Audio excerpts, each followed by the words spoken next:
Now, after we have looked at deposit of wills with the registrar and registration of wills, we will now come to who is an executor, what are his functions, what are his responsibilities, and I've already explained as to why an executor is actually required.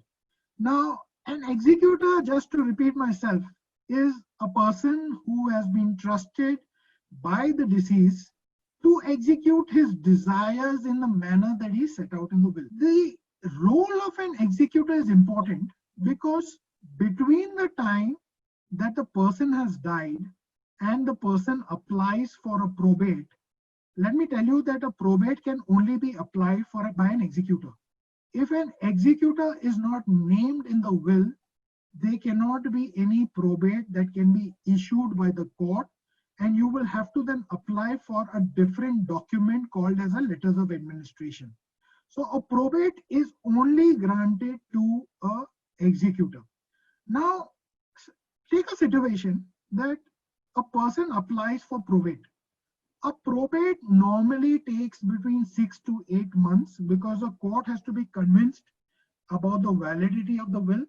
The court has to be convinced that there's no objection taken to the will. The court has to be convinced that nobody who is related to the deceased has any grievance, either by way of validity or by the person who's applying for probate, that is the executor. There is no objection to anybody, and that is why the court takes this much time. Now, what happens during the time that a person applies for probate? It can't be that he doesn't do anything till the time he gets probate. The law says that suppose the deceased had some court cases which are going on. He had either filed cases or he was defending certain cases. The executor does not need to obtain a probate.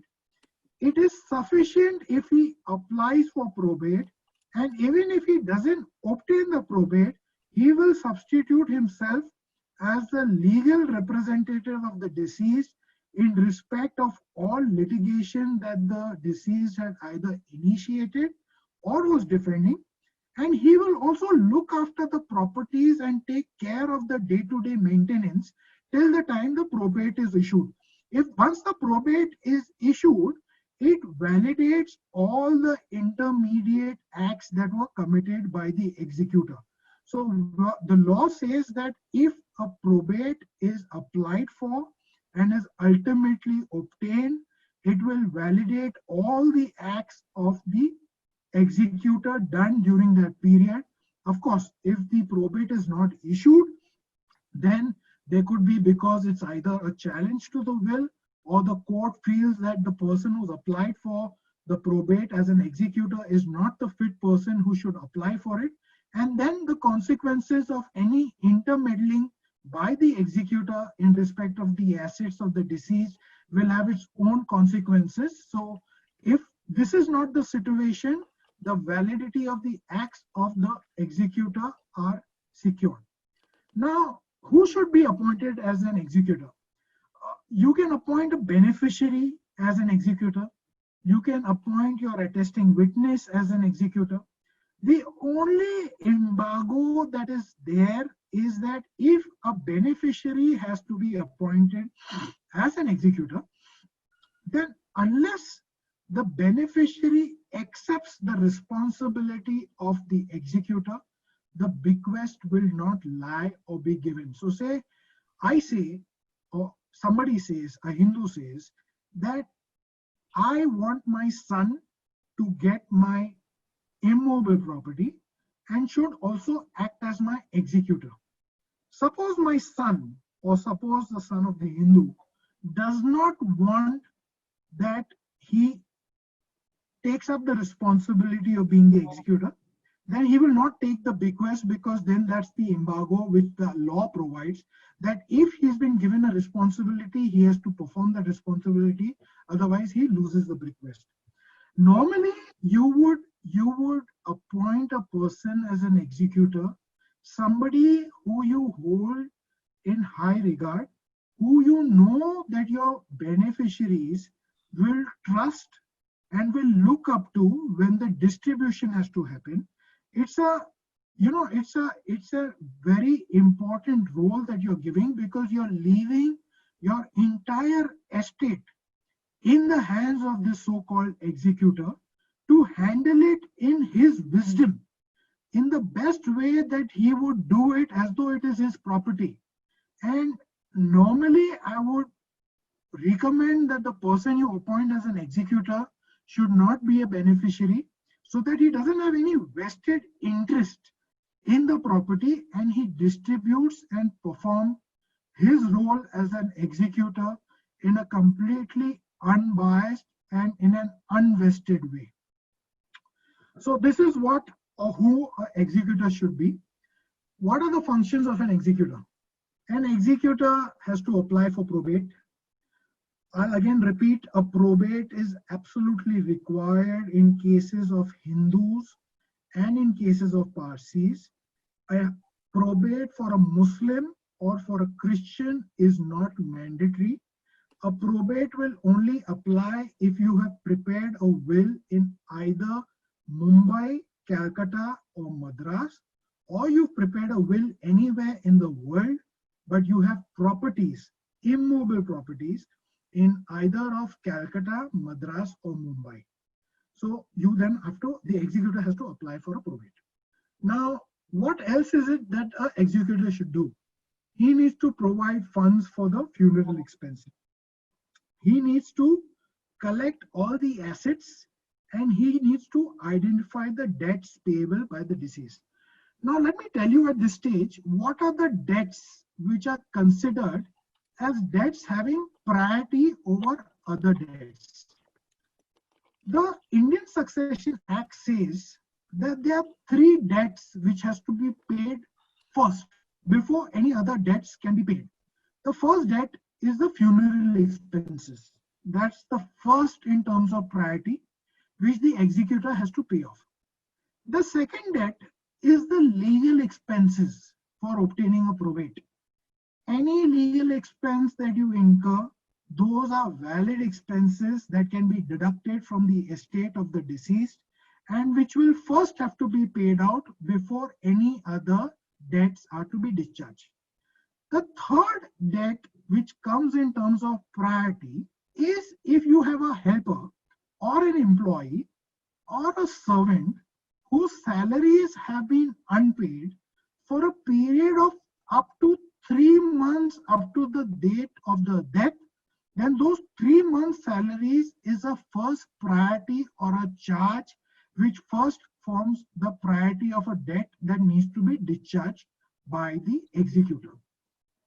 So every other debt or liability that a deceased has, that can be then covered after these 3 debts are paid in full.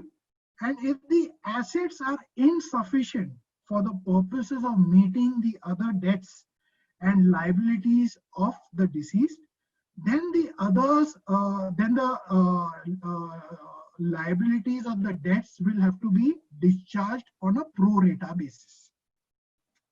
What else is it that he is required to do? Once he gets a probate, he will then distribute the properties in the manner that the will has set out, and the probate basically confirms that the will is valid, confirms that nobody can raise any dispute, confirms the position of a legatee, a beneficiary, and an executor, saying that this is everything is perfect and there's nobody who can challenge this.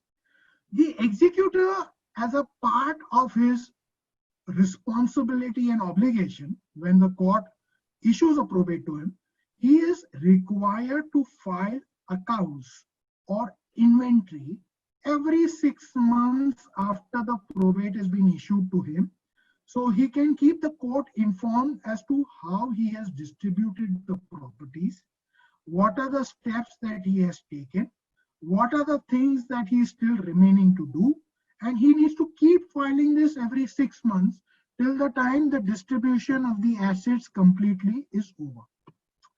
Now, what are the acts of an executor?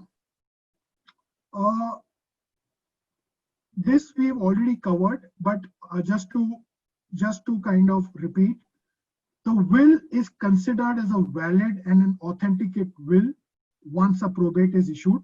The acts which are committed by the executor are then considered valid to all the intermediary acts that he has committed from the date of the death till the executor, still the probate is obtained. Now, a letters of administration or an administrator is different than an executor.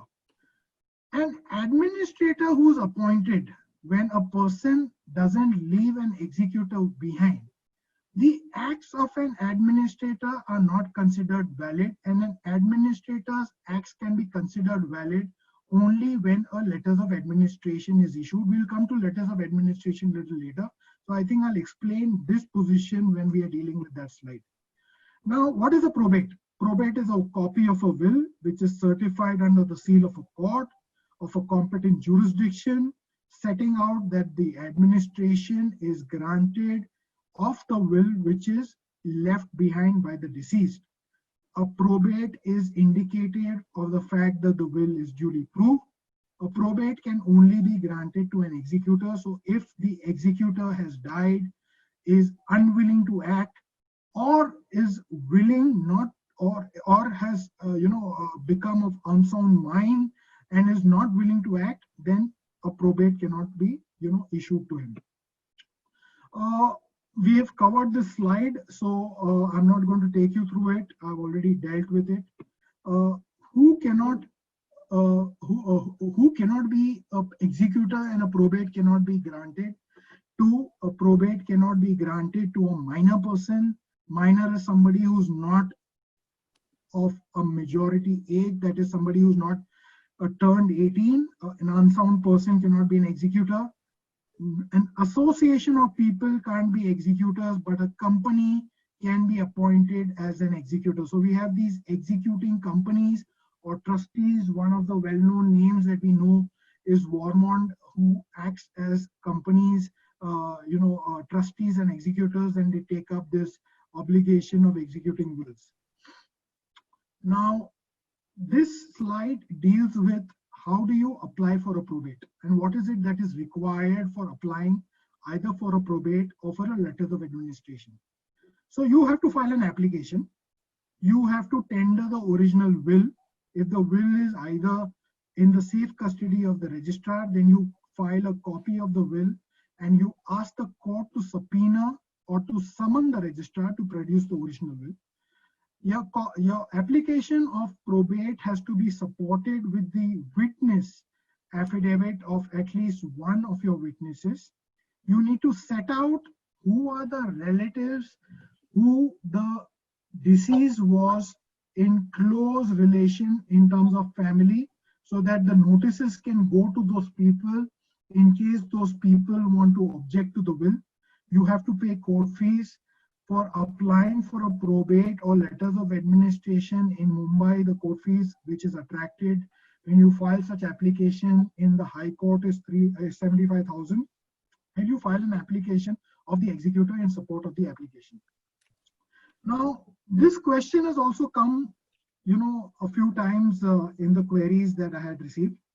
What is the limitation for applying for probate or for applying for letters of administration? Fortunately, the law does not prescribe a limitation period for applying for a probate. But the law says that if you have not applied for a probate within 3 years from the date of the death of the deceased, then you have to set out the reason why you did not apply for a probate. The law of limitation is that from the date when a dispute has arisen with respect to the property of the deceased, or when there is a necessity for getting a probate. See, what happens is in India, if you have a property in either Mumbai, Calcutta or Madras, Probate is a legal requirement to prove that you are the legatee of the deceased and the property has come to you. Suppose you have not applied for probate, and 5 years down the line, the property has been transferred in your favor, but you want to sell the property. The purchaser is going to ask you that, Mr. So and so, you're selling me a property. Your name is there in the society records. But how do I accept that you are a legal beneficiary, because the law requires you to obtain a probate and you have not obtained a probate? Now, at that point of time, the seller may require to apply for probate because the purchaser is not accepting his title, since the law requires that a position of a legatee is established only when the probate is obtained to prove that he is either a beneficiary or an executor. So at that point of time, if the person requires to file for a probate, he can say that I wanted to sell this property because there's a necessity today for me to apply for probate. I'm applying for probate today. I didn't have the necessity of applying for it when the person passed away. And that is why please allow me to apply, because I'm unable to sell the property, and that is my legal requirement. So within 3 years from the date of the death, you don't need to apply.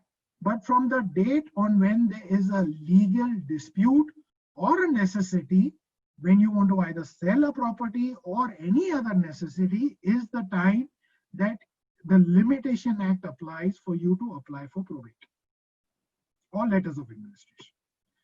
Now, what is a letters of administration? When there is no executor appointed, if the executor does not perform his responsibility, if the executor dies, like I said, a probate is issued only to an executor, and anybody else cannot be issued a probate. So if a probate cannot be issued, but a person leaves a will behind, then how does the right of a legatee gets established? The law provides that in such situations where an executor is not appointed or is dead or does not want to perform his obligation as an executor, a person can apply for letters of administration to say that the distribution of the will should be done in the manner that a person has left a will behind. There could be a situation where a person has not left a will behind. What happens in that situation? You can also apply for letters of administration so that the person who is applying for administration can protect the estate of the deceased when they are beneficiaries who are fighting amongst themselves.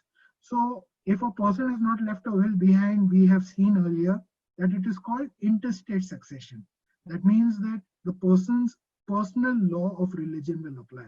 In such a situation, to decide who are the people who should be entitled to under the personal law, and till the time that decision is taken and the court sets out that these are the people who are the legal beneficiaries, the person can protect or ask for protection of the estate by telling the court that you either appoint me as an administrator or you appoint an independent person to administer the estate till the time the decision is taken, so that the assets and is protected of the deceased.